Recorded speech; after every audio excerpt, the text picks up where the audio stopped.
The main purpose of the DECODE project is to determine environmental and biological effects of chemicals and pollutants in the ocean. You got the important part. Start by after we have euthanized the fish. The first thing we do is to take a blood sample, and then this blood sample is separated into both whole blood and plasma and red blood cells, and we do a lot of analysis to study the pollutants in the blood. The blood samples we take will help us understand more about the chemical effects on hormones and the cod genetics. Take off bile from the gallbladder. And this is important because we can use the bile to study the amounts of the pollutants here.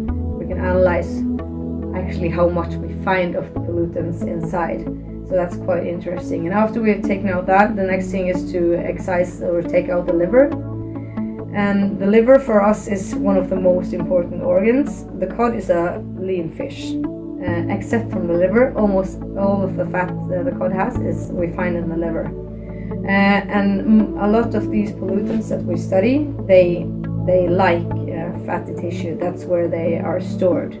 So in this way, the liver sort of acts like a magnet towards the pollutants. So this is why the liver is most important for us. So we cut it up in different pieces, and it goes to a wide array of different analysis. And after the liver's out, the rest of the organs are taken out. And a lot of the organs, for example, the spleen, the intestines, the gills, the liver, the gonads, and the hearts, they go for histology, which means that we study the tissues in a microscope and see if the tissues are affected by the contaminants. And we also, in the end, we also take a piece of the gonads, some of the plasma we took out, and also the brain and the head kidney.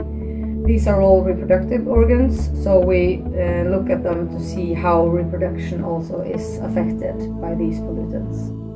One of the main goals in the end for the DECODE project is to develop new methods on how to monitor the environment so that we can more easily detect pollutants in the environment. So of course, authorities that are concerned with doing this monitoring, both in local, regional, national authorities, would be interested in these results. And also, I mean, we are looking at pollutants in the water or in the sea. So all stakeholders that work within the seafood industry would be concerned with if there are pollutants that can create really lethal or very toxic effects on their products. So those two, I mean, the authorities and the stakeholders within the seafood industry are definitely two important